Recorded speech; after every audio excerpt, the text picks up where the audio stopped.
तो गाइस, आप देख रहे हैं अपना YouTube चैनल कपूर क्लासेस और मैं आपके लिए करा रहा हूँ direct and indirect speech class number 12 chapter number 1।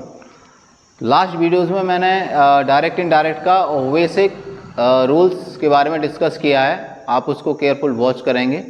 उसके बाद आज पार्ट 2 है और मैंने कल बताया था आपको आज प्रोनाउंस चेंज करना और कुछ चीज़ें जो दूर होती हैं उन्हें पास बुला लेते हैं, कुछ वर्ड्स बदल जाते हैं डायरेक्ट से इनडायरेक्ट बनाने में। तो आज उसके विषय में चर्चा करते हैं और जो अगला वीडियो हमारा आएगा, नेक्स्ट वीडियो जो आएगा, उसमें हम टेंस का बदलना सिखाएंगे आपको कि टेंस किस प्रकार से बदल सकते हैं। आप केयरफुल होकर वीडियोज़ को वॉच करते रहिए, आपको ऐसा समझ में आएगा कि आप बिल्कुल भी गलतियाँ नहीं कर सकते हैं। आइए चलते हैं टॉपिक की तरफ।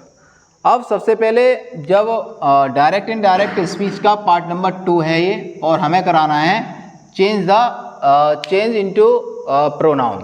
तो सबसे पहले जो प्रोनाउन होते हैं वो कैसे बदलते हैं आप समझिए। ये होता है पर्सन, ये होता है सब्जेक्ट, ये होता है ऑब्जेक्ट और ये होता है पजेसिव।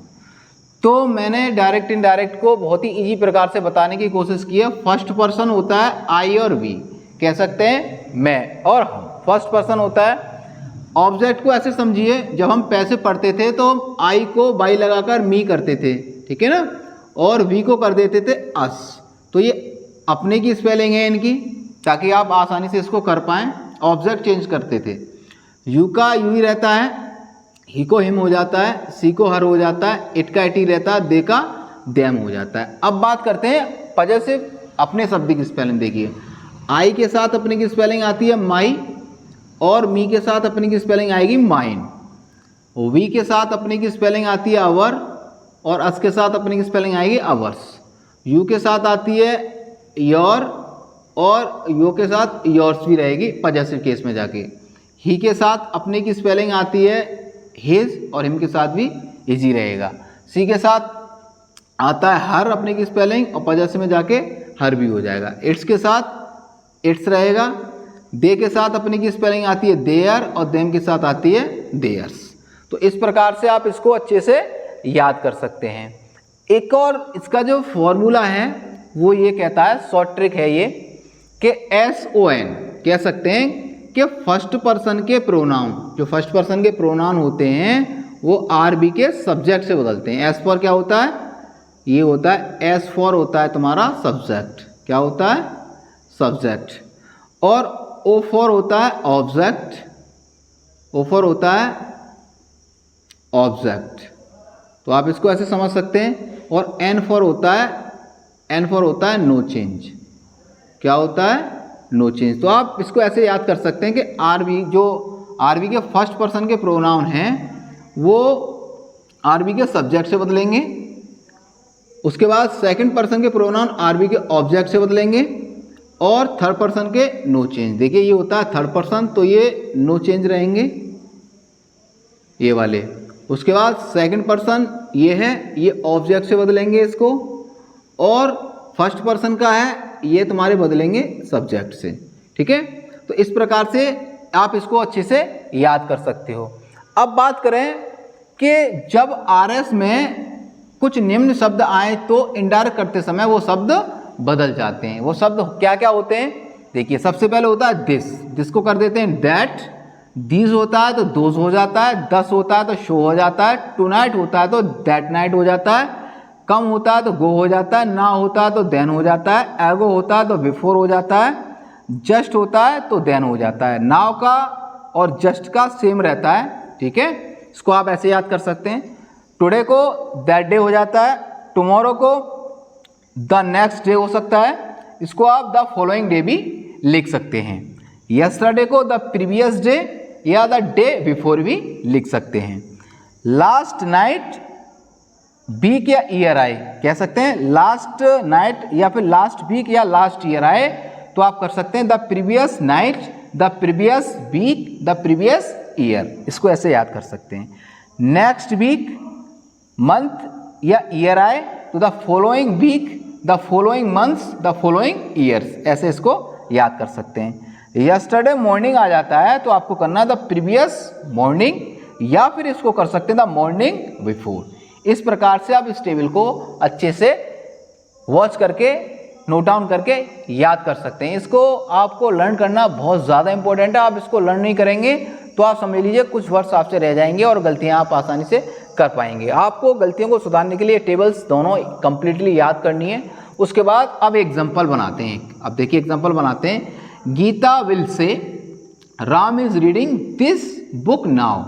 तो सबसे पहले हमने आरबी को देखा कि आरबी हमारा फ्यूचर टेंस में है, तो बनाएंगे गीता विल से।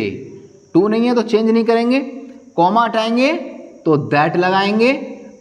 जब आरबी प्रेजेंट या फ्यूचर में होता है तो हमें आरएस का टेंस नहीं बदलना होता। तो Ram is reading, Ram is reading. अब देखिए यहां आ रहा दिस और दिस ये रहा, तो दिस की जगह पर आपको क्या करना है, दैट लगाना है। क्या लगाना है, दैट बुक। और उसके बाद आ रहा नाउ, क्या आ रहा है, नाउ। नाउ ये रहा, नाउ को आपको क्या करना है, देन करना है। नाउ को करना है देन। तो और लास्ट में लगाना है फुल स्टॉप और जो कॉमास होता है उसको हम हटा देते हैं, इन्वर्टेड कॉमास को हटा के फुल स्टॉप लगा देते हैं। तो इस प्रकार के इस टेंस को बना सकते हैं। और जो कल जो नेक्स्ट वीडियो में आपके लिए बनाऊंगा वो बनाऊंगा टेंस का बदलना। टेंस का बदलना के टेंस कैसे बदलेंगे। आप पर्सन के लिए मैंने आपको शॉर्ट भी बता दिया और लॉन्ग भी थोड़ा सा बता देता हूं। आप इसका एक स्क्रीनशॉट ले लीजिए ताकि आप इसको आसानी से याद कर पाएं, लिख पाएं और इसकी प्रैक्टिस कर पाएं। मैं आपको एक और चीज़ बता देता हूं पर्सन के विषय में ताकि आप और अच्छे से इसको याद कर पाएं। तो अब मैं इसको थोड़ा सा रफ कर देता हूं। अब देखिए पर्सन क्या होता है कि जो पर्सन होता है उसको हम कैसे और लिख पाएंगे। पर्सनों का चेंज करना बहुत ज़्यादा ज़रूरी है। प्रोनाउन आपको बहुत दिक्कत करेगा वरना आगे जो रहेगा। तो कह सकते हैं कि जो फर्स्ट पर्सन होता है, फर्स्ट पर्सन, जो फर्स्ट पर्सन होता है क्या होता है कि फर्स्ट पर्सन के प्रोनाउन आरबी, आरबी कहेंगे तो रिपोर्टिंग वर्ब, आरबी के सब्जेक्ट के अनुसार बदलते हैं, बदलते हैं। ठीक है, ये हो गया एक। अब आता है second person. Second person, second person के लिख सकते हैं कि सेकंड पर्सन के pronoun RB, reporting verb, RB के ऑब्जेक्ट के अनुसार बदलते हैं। अब बात करें थर्ड पर्सन की।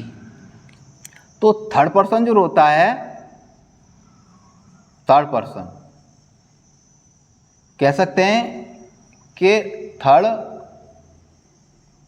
पर्सन के